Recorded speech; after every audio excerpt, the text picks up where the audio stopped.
It's time for the Week 12 waiver wire. Let's get it started. Do you have questions at quarterback?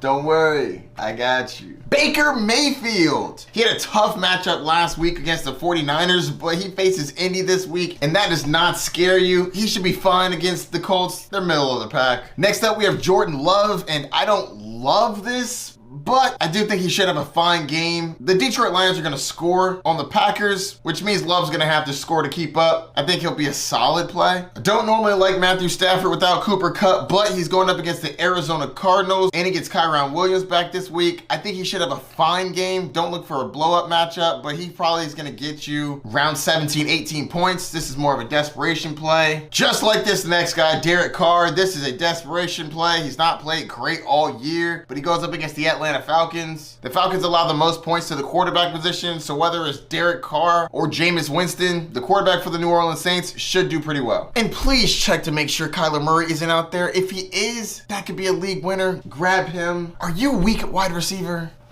Don't worry, I got you. Jaden Reed, I've been telling you to pick him up for weeks now. Hopefully you listened. If not, now's still your time to grab him. 19 fantasy points in back-to-back weeks, and he faces Detroit. Like I just said about Jordan Love, Packers are gonna need to score to keep up. Jaden Reed's a solid grab. As is his running mate, Romeo Doubs. My man's had double-digit fantasy points in every game but 3. I definitely think he's worth a grab. Also, he seems to be addicted to scoring touchdowns. My man already has 7 through 10 games. Joshua Downs is coming off of 2 bad games plus a bye week, so he most likely is on your waiver wire. I definitely think he's worth a stash. He was dominating weeks 5 through 8, and I believe he was dealing with an injury recently, which could have caused this decrease in production. I think that he's worth a grab. You don't have to play him this week, but you should definitely have him on your roster. Look at Odell Beckham Jr. playing like this was 5 years ago. Look at him having 116 yards. That's what I'm talking about, OBJ.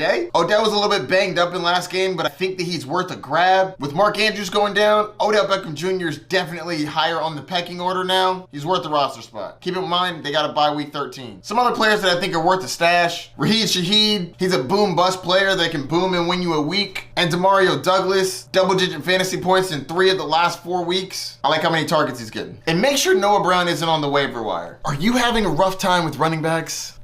Don't worry, I got you. Zach Charbonnet might be the #1 pickup this week. With Kenneth Walker going down and everybody being desperate for running backs, Zach Charbonnet is set to be the main dude. Now the problem with that is his matchups are awful. San Francisco, Dallas, San Francisco. Yikes. 3 back-to-back-to-back matchups that are absolutely garbage. We are running back hungry out here, and he's catching passes. He caught 6 passes last week and 4 the week before that. You love to see it in a PPR league. That should give him a solid floor. Next up, Ty Chandler. Ty Chandler looks good even though Alexander Madison played last week. 10 carries for 73 yards. I like how explosive he is, and he catches the ball. 4 for 4 last week. Definitely worth a grab. Next up, AJ Dillon, who is perennially disappointing. Everybody expected him to play well when Aaron Jones is out. Well, Aaron Jones is out again, and he can possibly play well. I'm really not excited about it. I think that he's worth a grab, but only if you're really desperate. I really don't like him to have upside, and Detroit has good run defense. Next up, Keaton Mitchell. I got a lot of questions about Keaton Mitchell last week, and everybody wanted to start him. I was trying to explain he's only getting a limited amount of touches, and he's not Devon Achane, which Achane didn't work out too well either last week. I definitely think he's worth a grab. With Mark Andrews going down, the Ravens are going to have to adjust their offense. I think Keaton is definitely worth a grab and stash. If you play fantasy football, I have a question for you. Do you have your handcuff? Because if not, this is the message you need. Go grab your handcuff.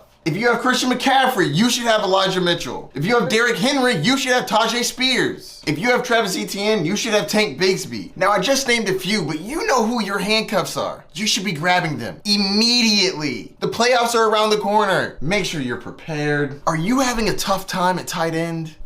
Don't worry, I got you. Ugh. My man Mark Andrews went down. When someone elite goes down, his backup's gonna have to step up. Isaiah Likely is the most likely candidate. Now, he did step in for Mark Andrews earlier this year and he burned us. So I'm not expecting a high-flying affair, but there's a good offense and they have used Likely in the past. I think it's worth a grab. Just to be clear, I'm not super excited about the tight ends this week, but gotta do what we gotta do. If Cooper Kupp sits, Tyler Higbee should get some more targets. That's simple enough. He has had double-digit fantasy points in 3 weeks this year. Not bad. And if you're throwing darts at the wall and you don't know where to go, Darnold Parham is probably out there. Again, not confident in him, but we're throwing darts at this point. So load him up in the quiver. Tight ends you need to make sure aren't on your waiver wire anymore. Trey McBride. McBride is going to be involved in this offense, and he's got a crazy high upside. Make sure he's not on the wire. David Njoku is getting a stupid amount of targets. 15 targets last week, 9 targets the week before that. He is clearly involved, and that's really all you can ask for from a tight end. And the most available of all 3 of these, Logan Thomas. I think that he has a solid floor and is worth a grab. Now, before you go off and tell me that these guys are never gonna be in my league, bro. Well, fine, keep scrolling. These players are not rostered in 100% of leagues, so they're clearly available in some people's leagues. And I'm sorry they're not available in yours. They're not available in mine either. But I need to help everybody. Everybody.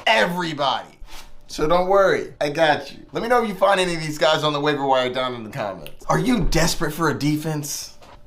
Don't worry, I got you. The first thing you're gonna do is check to see if the Kansas City Chiefs are out there. A lot of people dropped them because they faced the Eagles, and they got back-to-back good games. Raiders, Packers, I'll take those all day. The Miami Dolphins did work against the Las Vegas Raiders, and I think they're gonna do work against the Jets. And I like that they play Washington the next week after that. Oh snap, and then they play Tennessee, and then they play the Jets again. Miami might be a solid defense for the next 4 weeks. The New England Patriots get to go up against the New York Giants, who though they won last week, I still don't think is a very good team, and the Patriots are normally a solid defense. I think they should have a decent amount of points against the New York Giants. So that's gonna do it for my waiver wire in week 12. Don't forget to like, subscribe, and hit that notification bell down below. If you have any questions, hit me up in the comments. Check out the rest of my week 12 videos right here. Peace.